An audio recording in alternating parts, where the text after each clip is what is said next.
हाय, कैसे हो सब। गुजराती चक्की की दूसरी बात सुनना बाकी है ना। एक तो मैंने बात आपको बता दी थी, एक और बाकी है। ठीक है। एक एक अंकल थे ना, तो मुझे पिछले हफ्ते मिले थे। तो फिर उन्होंने थोड़ा सा मेरे साथ कम्युनिकेशन ऐसा किया था कि वो है ना, यहाँ पे बहुत ही दुखी है। पर क्यों है? क्योंकि उनकी जो लड़की है ना, उनको अचानक से कैंसर हो गया है। बच्चा पढ़ रहा था उसका 12वीं में। उस उतनी लड़की के लड़का, ठीक है, वो एक लड़का पढ़ रहा था 12वीं कक्षा में, एक पढ़ रहा था 10वीं कक्षा में। तो फिर दोनों को वो पढ़ाई पूरी नहीं करवाई और उनको वहां से पढ़ाई में से उठा लिया। ठीक है। और पढ़ाई छोड़ के वो बड़ा बेटा है ना, वो हम जो पानी के कैन आते हैं ना, ठीक है, तो वो एक लेके जा रहा है। तो उसकी जो देख रहे हैं ना, वो अंकल बोले कि मैं बेटा एक पुलिस रिटायर्ड हूँ, ठीक है, और मैंने मेरी जो जिम्मेदारी है ना, वो बहुत ही अच्छी तरह से पूरी की है। मैंने कभी लाइफ में रिश्वत नहीं लिया है। लेकिन आज मैं जब गांव छोड़ के मैं यहाँ पे आया हूँ ना, ठीक है, तो मैं यहाँ पे एक्चुअली हम भी गांव छोड़ के यहाँ मेरे बच्चे का बच्चा है ना, ठीक है, वो एमबीबीएस की पढ़ाई करने के लिए यहाँ पे आया है, तो उसके साथ हम लोग रहने के लिए आए हैं। और मेरी बेटी को अचानक से मुसीबत आ गई है। तो फिर अब मेरे पास और कोई चारा नहीं है कि मैं उनकी थोड़ी सी, मेरा जो पेंशन आ रहा है ना, उसमें से मैं उसकी हेल्प कर देता हूँ। लेकिन अभी मेरे को टेंशन एक खाए जा रहा है कि ये दोनों लड़के करेंगे क्या।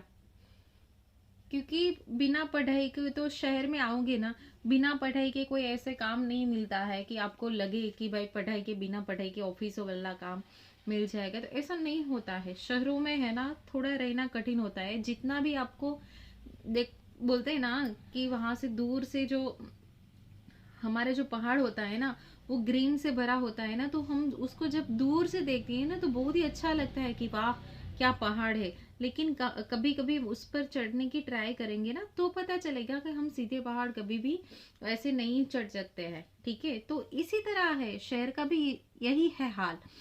लेकिन फिर उन्होंने ये बताया कि मैं जब भी सोता हूँ ना, ठीक है, तो मुझे मेरे अंदर ही अंदर मेरे अकेलापन है ना, वो मुझे खाए जा रहा है। क्योंकि सबसे बड़ी मुसीबत मुझ पर ये आ पड़ी कि जब ये कोरोना की दूसरी लहर थी ना, ठीक है, तो वो दूसरी लहर में उनकी जो वाइफ है ना, वो गुजर गई।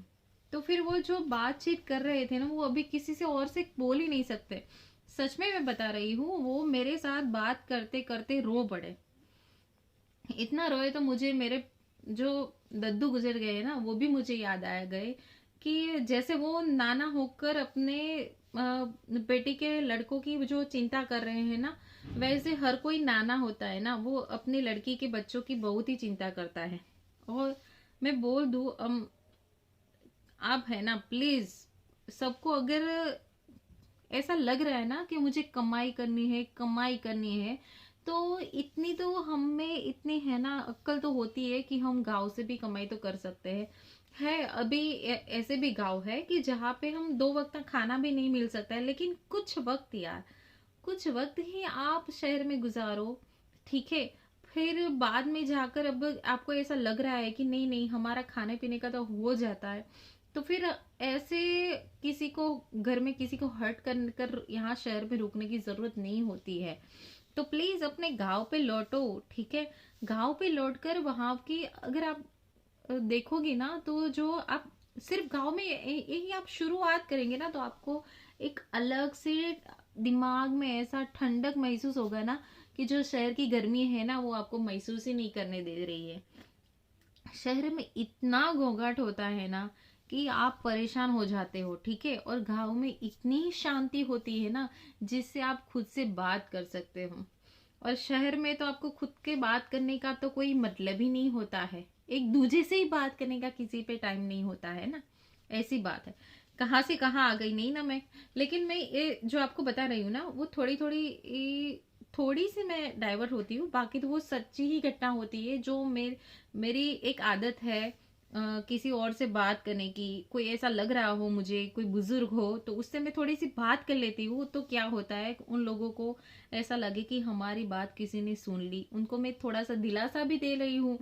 फिर बाद में मैंने उनको एक ही चीज समझाई, ठीक है, कि अंकल जी, अगर आपकी लड़की को कैंसर है ना, ठीक है, तो आपको भी पता है, मुझे भी पता है। मैंने उसको एक रियलिटी बता दी कि आपकी लड़की को कैंसर है, ठीक है, उनका एक साइड का लंग्स है, तो वो भी एक निकाला गया है।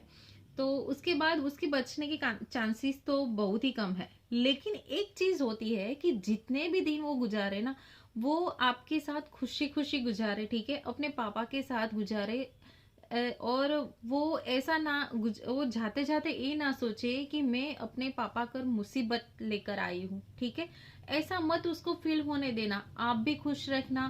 क्योंकि हो सकता है ऐसा भी हो सकता है कि जब भी आपकी लड़की चली जाए तभी आप चले जाओ, ठीक है। और जो भगवान ने हमें खुद यहाँ आने से, हमने कोई पैसे तो नहीं दिए ना भगवान को कि भाई आप मुझे यहाँ पे जमीन पे उतारो, ठीक है, यहाँ पे मुझे इधर रखो, अर्थ पे रहने दो, और मेरा आप मुझे यहाँ पर आने दो। फिर क्या है कि अगर खुद भगवान ही हमें जन्म दिलाता है और वही हमसे हमारी मृत्यु तय करता है, तो हम क्यों इतनी चिंता करें। कोई चिंता करने की जरूरत नहीं है। हमारा जितना भी जीवन लिखा होगा ना, हम उतना ही जिएंगे, ठीक है। और हो सके तो अगर हमारा कोई देह है ना, वो शहरों में फिनिश हो जाए, तो अपने गांव में जो दादा दादी या नाना नहीं बोल रहे हैं ना कि उन लोगों को गांव में रहना है, वो हमारे लिए शहर में सेटल हो रहे हो, तो ऐसे मत होने देना प्लीज। उन लोगों को है ना गांव में ही पसंद होता है, तो प्लीज वो थोड़ा सा अंडरस्टैंडिंग समझने का ट्राई करना, ठीक है। ओके, बस इतना ही बोलना है। गुजराती चक्की की ओर से बाय बाय।